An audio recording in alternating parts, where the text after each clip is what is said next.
धन की लूट तो हो रही, लेकिन तुम्हें धन दिखे तब ना। नदी बही जा रही लेकिन तुम्हें प्यास लगे तब ना, तो तुम पियो। प्यासे को नदी दिखाई पड़ती, और प्यासे को नदी हजारों मील दूर भी बह रही हो तो भी वो यात्रा करके नदी तक पहुंच जाता है। और गैर प्यासे के सामने, घर के सामने से बहती हो गंगा, तो भी दिखाई नहीं पड़ती। ख्याल रखना, तुम्हें वही दिखाई पड़ता है जिसकी तुम खोज कर रहे हो। जिसे तुम देखने निकले हो वही दिखाई पड़ता है। कहते हैं चमार जब रास्ते पर चलते लोगों को देखता है तो उसे सिर्फ लोगों के जूते दिखाई पड़ते, सिर्फ जूते दिखाई पड़ते हैं। जूते ही खोजने चला है, जूतों से हिसाब लगाता रहता है। जूता देख के पहचान लेता है चमार, करीब करीब तुम्हारे जूते से तुम्हारी पूरी आत्मकथा पहचान लेता। जूते की खस्ता हालत बता देती कि शायद हार गए चुनाव में इस बार। जूते पे चमक, दर्पण जैसी चमक दिखा देती कि मालूम होता जीत गए। जूते की चमक बता देती है कि जेब गर्म है कि ठंडी। जूते की हालत बता देती है कि बुलाए, तुम्हारे साथ मेहनत करे कि गुजर जाने दे। जूते की हालत बता देती है कि भैया गुजर ही जाओ तो अच्छा, कहीं और ही चले जाओ तो अच्छा, यहां न लौटाना, नहीं तो उधारी करोगे। चम्हार जूते को देखता है। चम्हार जूता देखने को ही बैठा है, उसकी नजर वहां लगी। दर्जी तुम्हारे कपड़े देखता है, दर्जी तुम्हें नहीं देखता, तुम्हारे कपड़े ही दिखाई पड़ते। तुम जो खोजने निकले हो वही तुम्हें दिखाई पड़ता है। इस सत्य को खूब गहराई में पकड़ो। वही रास्ता, वही सड़क, वही बाजार, तुम अलग अलग बार निकले हो और तुम्हें अलग अलग दुकानें वहां दिखाई पड़ी। तुमने कभी सोचा? जीवन के छोटे छोटे तथ्यों पर विचार करो और वहां से बड़े तथ्यों की पकड़ आएगी। जब तुम भूखे होते हो तो भोजनालय और रेस्तरां और होटल यही दिखाई पड़ते। उपवास करके एक दिन जाओ बाजार में और तुम पाओगे अरे इतने रेस्तरां हैं, इतनी होटलें, इतनी दुकानों पर भोजन बिक रहा है, ये तुम्हें कभी ख्याल में ना आया था।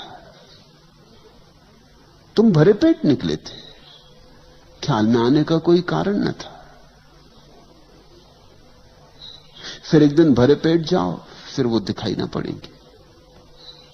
जिसकी काम वासना पीड़ित है उसे रास्ते पर पुरुष नहीं दिखाई पड़ेंगे, स्त्रियां दिखाई पड़ेंगी।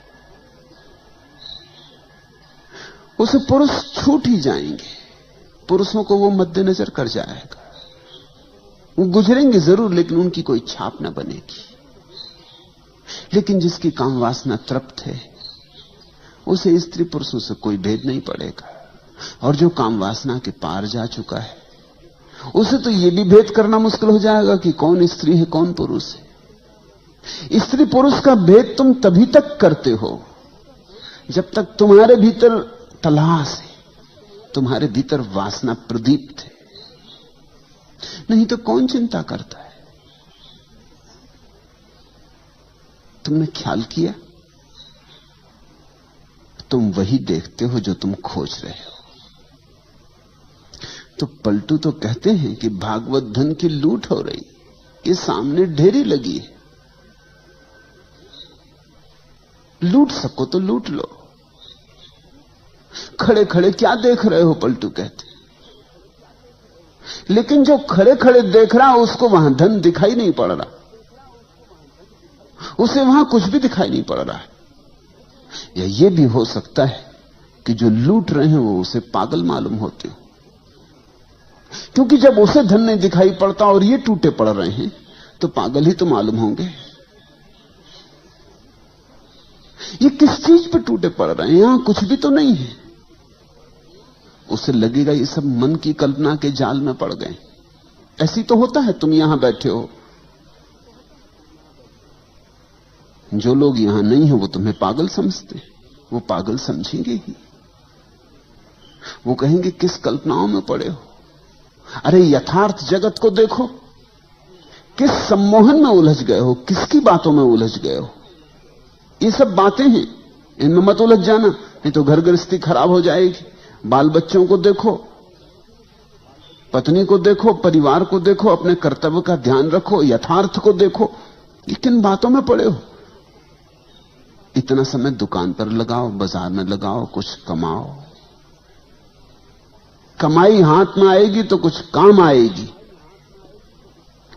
ये धर्म चर्चा, तत्व चर्चा, ये किस काम में आएगी? इसकी रोटी बनाओगे कि कपड़े बनाओगे, किससे छप्पर बनाओगे? इससे बच्चों का पेट नहीं भरेगा और न पत्नी के लिए साड़ी खरीद सकोगे। किस झंझट में पड़ गए हो? लोग तुम्हें समझाते हैं, लोग तुम्हें कहते होंगे अभी भी लौट आओ, अभी ज्यादा नहीं गए हो, नहीं फिर पीछे लौटना मुश्किल हो जाएगा, कहीं ज्यादा मत उतर जाना इसमें, होश हवास ना खो देना, औरों ने खो दिया है। उनकी बात भी ठीक तो है, उनकी तरफ से ठीक ही है। अब यहां लोग मेरे पास आए हैं, दूर दूर से आए, कोई जापान से है, कोई जर्मनी से है, कोई ईरान से है, कोई इथोपिया से है, कोई अमेरिका से है, कोई स्वीडन से आया है, कोई इंग्लैंड से है, कोई इटली से है।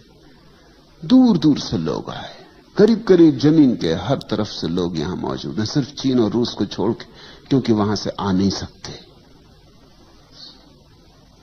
लेकिन मेरे पड़ोसी भी हैं यहां पूना में, वो नहीं आए। वो समझते हैं सब पागल हो गए हैं, इनका दिमाग खराब हो गया है। और उनकी बात में भी सच्चाई है, उनकी तरफ से सच्चाई है।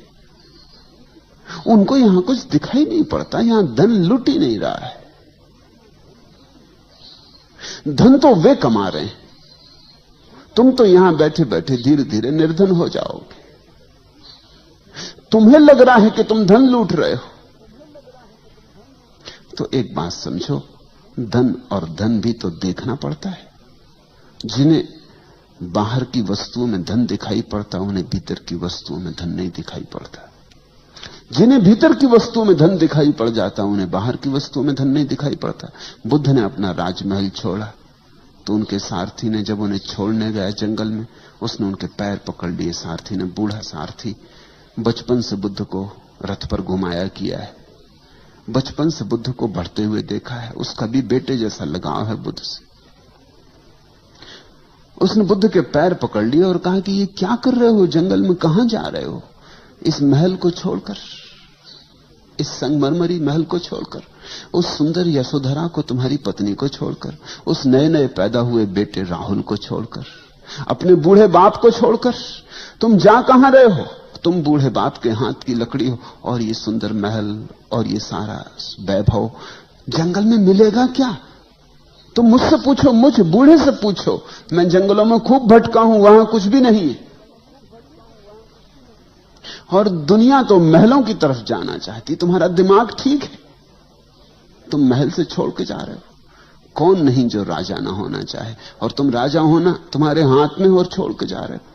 वो बूढ़ा रोने लगा। उसकी बात भी तो ठीक है, उस बूढ़े को जंगलों में कुछ भी नहीं दिखाई पड़ता, उसे सब महल में दिखाई पड़ता है। गरीब आदमी का धन महल में मालूम होता है। ये तो कभी किसी अमीर को समझ में आता है कि महल में कुछ भी नहीं। ये तो किसी अमीर के अनुभव में बात उतरती कि यहां कुछ भी नहीं, क्योंकि देख लिया, कुछ पाया नहीं। शोरगुल तो बहुत है, सार बिल्कुल नहीं। बुद्ध हंसने लगे। उन्होंने कहा, तू तेरी तरफ से ठीक कहता है, लेकिन मेरी तरफ से वहां कुछ भी नहीं। वहां से मैं देख के आ रहा हूं। तू तो बाहर बाहर था बूढ़े, तू तो सारथी ही था। मैं भीतर रह के आ रहा हूं, वहां कुछ भी नहीं। और जिन्हें तू महल कहता है, सुंदर आलीशान वैभव से भरे संगमरमर के, उन्हें मैं केवल लपटों में जलता हुआ देख रहा हूं। मुझे जल्दी दूर निकल जाने दे, इसके पहले कि वो मुझे भी खाक कर दें, क्योंकि वो बहुतों को खाक कर चुके। मेरे पिता के पिता और उनके पिता और उनके पिता, वो सब वहीं खाक हो गए। मुझे भाग जाने दे, वहां लपटें उठ रही। वो बूढ़ा देखता है महल की तरफ, वहां कोई लपटें नहीं। ये बड़ी दृष्टियों का भेद है। और बुद्ध ने जो कहा था ठीक ही कहा था, क्योंकि जंगल में ही मिला। जो धन था, परम धन था, वो एक दिन बैठकर जंगल में ही मिला। वो 6 साल की अथक खोज के बाद एक दिन निरंजना नदी के तट पर बट वृक्ष की छाया में बैठे हुए वो धन बरसा। तो एक अदृश्य धन है, तभी तक अदृश्य है जब तक तुम्हारी आंखें बाहर से उलझी। उसी दिन दृश्य हो जाएगा जिस दिन तुम्हारी आंखें बाहर से मुक्त हो गई। दृष्टि की क्रांति चाहिए। तुम पूछते हो, पलटू कहते भागवत धन की लूट हो रही, और जो चाहे सो ले। ठीक कहते हैं, 100% ठीक कहते हैं।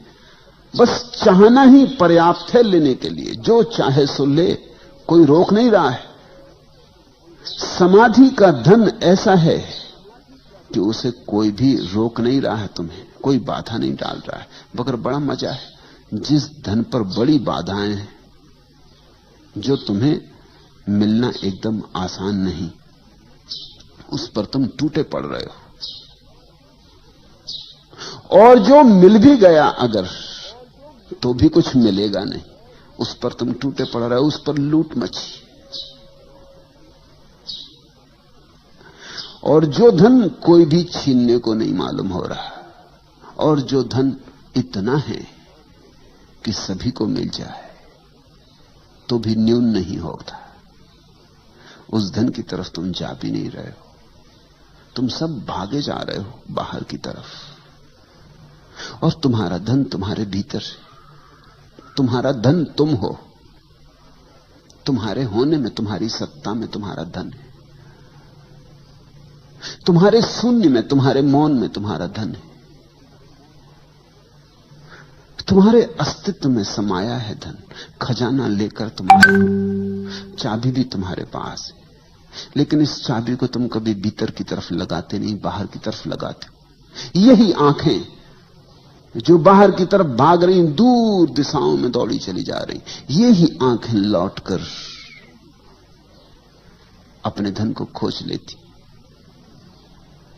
यही हाथ जो और सारे संसार को पकड़ते फिर रहे हैं, इन्हीं हाथों में छिपी ऊर्जा भीतर की तरफ लौट के परम धन को संभाल लेती। लेकिन कोई रोकता नहीं, फिर भी तुम उसके प्यासे नहीं हो। तुम अभी संसार से थके नहीं हो। तुम्हें लगता है यहां शायद हो, आज नहीं मिला कल मिले।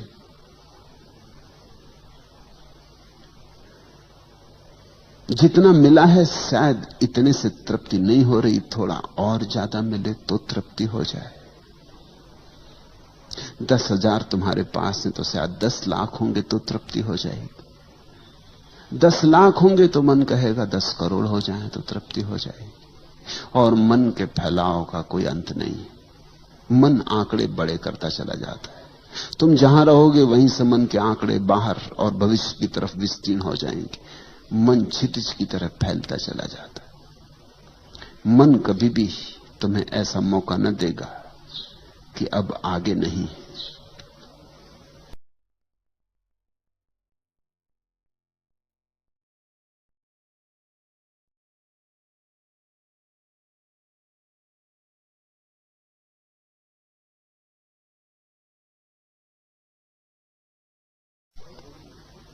धन की लूट तो हो रही,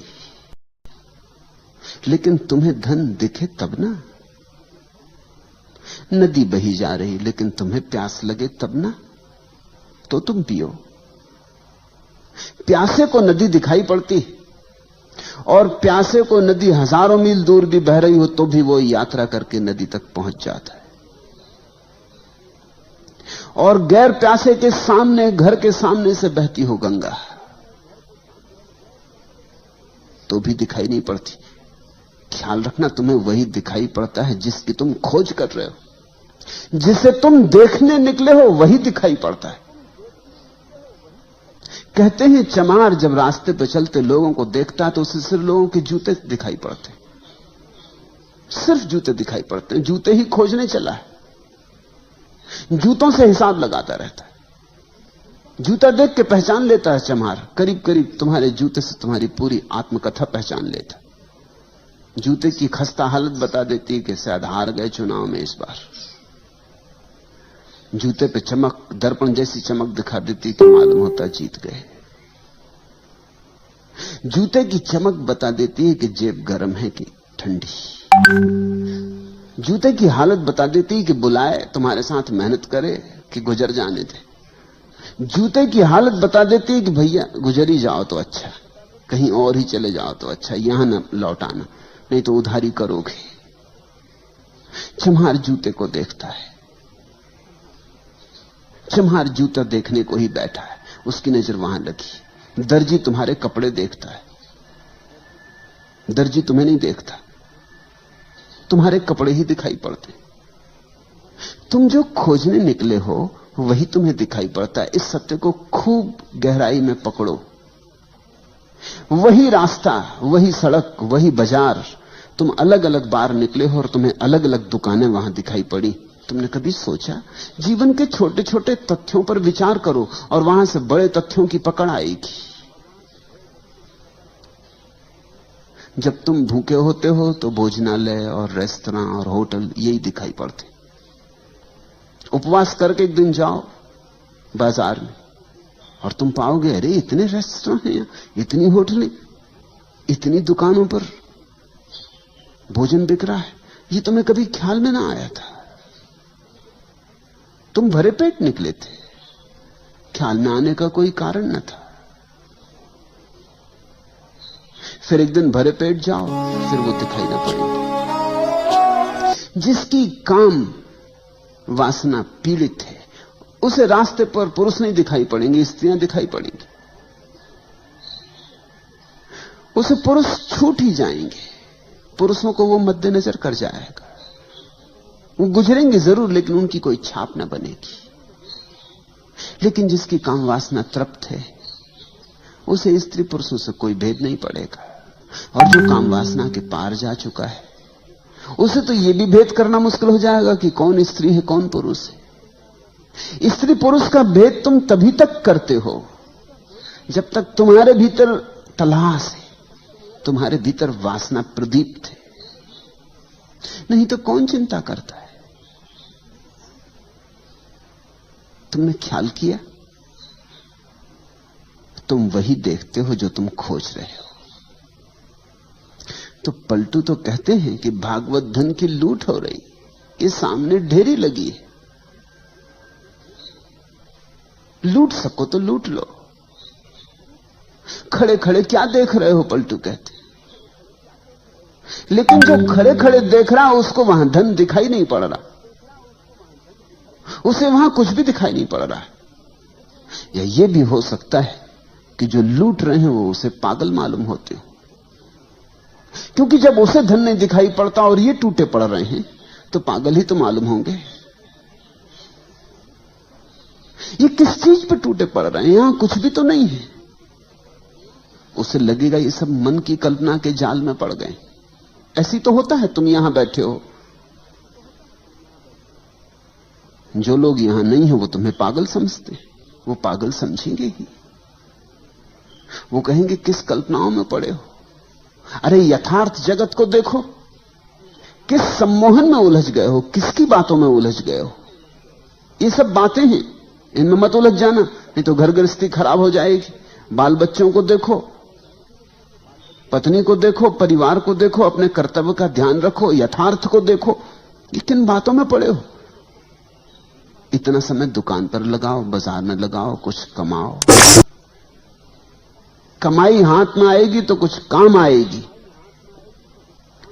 ये धर्म चर्चा, तत्व चर्चा, ये किस काम में आएगी? इसकी रोटी बनाओगे कि कपड़े बनाओगे, किससे छप्पर बनाओगे? इससे बच्चों का पेट नहीं भरेगा और न पत्नी के लिए साड़ी खरीद सकोगे। किस झंझट में पड़ गए हो? लोग तुम्हें समझाते हैं, लोग तुम्हें कहते होंगे अभी भी लौट आओ, अभी ज्यादा नहीं गए हो, नहीं फिर पीछे लौटना मुश्किल हो जाएगा, कहीं ज्यादा मत उतर जाना इसमें, होश हवास ना खो देना, औरों ने खो दिया है। उनकी बात भी ठीक तो है, उनकी तरफ से ठीक ही है। अब यहां लोग मेरे पास आए हैं, दूर दूर से आए, कोई जापान से है, कोई जर्मनी से है, कोई ईरान से है, कोई इथोपिया से है, कोई अमेरिका से है, कोई स्वीडन से आया है, कोई इंग्लैंड से है, कोई इटली से है। दूर दूर से लोग आए, करीब करीब जमीन के हर तरफ से लोग यहां मौजूद हैं, सिर्फ चीन और रूस को छोड़ के, क्योंकि वहां से आ नहीं सकते। लेकिन मेरे पड़ोसी भी हैं यहां पूना में, वो नहीं आए। वो समझते हैं ये सब पागल हो गए हैं, इनका दिमाग खराब हो गया है। और उनकी बात में भी सच्चाई है, उनकी तरफ से सच्चाई है। उनको यहां कुछ दिखाई नहीं पड़ता, यहां धन लुट ही नहीं रहा है। धन तो वे कमा रहे हैं, तुम तो यहां बैठे बैठे धीरे धीरे निर्धन हो जाओगे। तुम्हें लग रहा है कि तुम धन लूट रहे हो। तो एक बात समझो, धन और धन भी तो देखना पड़ता है। जिन्हें बाहर की वस्तुओं में धन दिखाई पड़ता, उन्हें भीतर की वस्तुओं में धन नहीं दिखाई पड़ता। जिन्हें भीतर की वस्तुओं में धन दिखाई पड़ जाता, उन्हें बाहर की वस्तुओं में धन नहीं दिखाई पड़ता। बुद्ध ने अपना राजमहल छोड़ा तो उनके सारथी ने, जब उन्हें छोड़ने गया जंगल में, उसने उनके पैर पकड़ लिए। सारथी ने, बूढ़ा सारथी, बचपन से बुद्ध को रथ पर घुमाया किया है, बचपन से बुद्ध को बढ़ते हुए देखा है, उसका भी बेटे जैसा लगाव है बुद्ध से। उसने बुद्ध के पैर पकड़ लिए और कहा कि ये क्या कर रहे हो, जंगल में कहां जा रहे हो? इस महल को छोड़कर, इस संगमरमरी महल को छोड़कर, उस सुंदर यशोधरा को, तुम्हारी पत्नी को छोड़कर, उस नए नए पैदा हुए बेटे राहुल को छोड़कर, अपने बूढ़े बाप को छोड़कर तुम जा कहां रहे हो? तुम बूढ़े बाप के हाथ की लकड़ी हो, और ये सुंदर महल और ये सारा वैभव जंगल में मिलेगा क्या? तुम मुझसे पूछो, मुझ बूढ़े से पूछो। मैं जंगलों में खूब भटका हूं, वहां कुछ भी नहीं है। और दुनिया तो महलों की तरफ जाना चाहती। तुम्हारा दिमाग ठीक है, तुम महल से छोड़ के जा रहे हो। कौन नहीं जो राजा ना होना चाहे, और तुम राजा होना तुम्हारे हाथ में और छोड़ के जा रहे हो। वो बूढ़ा रोने लगा। उसकी बात भी तो ठीक है। उस बूढ़े को जंगलों में कुछ भी नहीं दिखाई पड़ता, उसे सब महल में दिखाई पड़ता है। गरीब आदमी का धन महल में मालूम होता है। ये तो कभी किसी अमीर को समझ में आता है कि महल में कुछ भी नहीं। ये तो किसी अमीर के अनुभव में बात उतरती कि यहां कुछ भी नहीं, क्योंकि देख लिया, कुछ पाया नहीं। शोरगुल तो बहुत है, सार बिल्कुल नहीं। बुद्ध हंसने लगे। उन्होंने कहा, तू तेरी तरफ से ठीक कहता है, लेकिन मेरी तरफ से वहां कुछ भी नहीं। वहां से मैं देख के आ रहा हूं। तू तो बाहर बाहर था बूढ़े, तू तो सारथी ही था। मैं भीतर रह के आ रहा हूं, वहां कुछ भी नहीं। और जिन्हें तू महल कहता है, सुंदर आलीशान वैभव से भरे संगमरमर के, उन्हें मैं केवल लपटों में जलता हुआ देख रहा हूं। मुझे जल्दी दूर निकल जाने दे, इसके पहले कि वो मुझे भी खाक कर दें, क्योंकि वो बहुतों को खाक कर चुके। मेरे पिता के पिता और उनके पिता और उनके पिता, वो सब वहीं खाक हो गए। मुझे भाग जाने दे। वहां लपटें उठ रही। वो बूढ़ा देखता है महल की तरफ, वहां कोई लपटें नहीं। ये बड़ी दृष्टियों का भेद है। और बुद्ध ने जो कहा था ठीक ही कहा था, क्योंकि जंगल में ही मिला। जो धन था, परम धन था, वो एक दिन बैठकर जंगल में ही मिला। वो 6 साल की अथक खोज के बाद एक दिन निरंजना नदी के तट पर बट वृक्ष की छाया में बैठे हुए वो धन बरसा। तो एक अदृश्य धन है, तभी तक अदृश्य है जब तक तुम्हारी आंखें बाहर से उलझी। उसी दिन दृश्य हो जाएगा जिस दिन तुम्हारी आंखें बाहर से मुक्त हो गई। दृष्टि की क्रांति चाहिए। तुम पूछते हो, पलटू कहते भागवत धन की लूट हो रही, और जो चाहे सो ले। ठीक कहते हैं, 100% ठीक कहते हैं। बस चाहना ही पर्याप्त है लेने के लिए। जो चाहे सो ले, कोई रोक नहीं रहा है। समाधि का धन ऐसा है कि उसे कोई भी रोक नहीं रहा है, तुम्हें कोई बाधा नहीं डाल रहा है। मगर बड़ा मजा है, जिस धन पर बड़ी बाधाएं हैं, जो तुम्हें मिलना एकदम आसान नहीं, उस पर तुम टूटे पड़ रहे हो। और जो मिल भी गया अगर, तो भी कुछ मिलेगा नहीं, उस पर तुम टूटे पड़ रहे हो, उस पर लूट मची।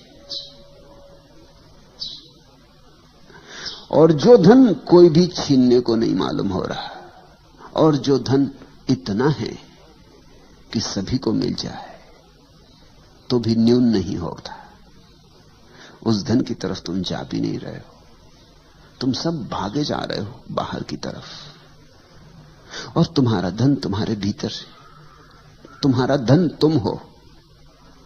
तुम्हारे होने में, तुम्हारी सत्ता में तुम्हारा धन है। तुम्हारे शून्य में, तुम्हारे मौन में तुम्हारा धन है। तुम्हारे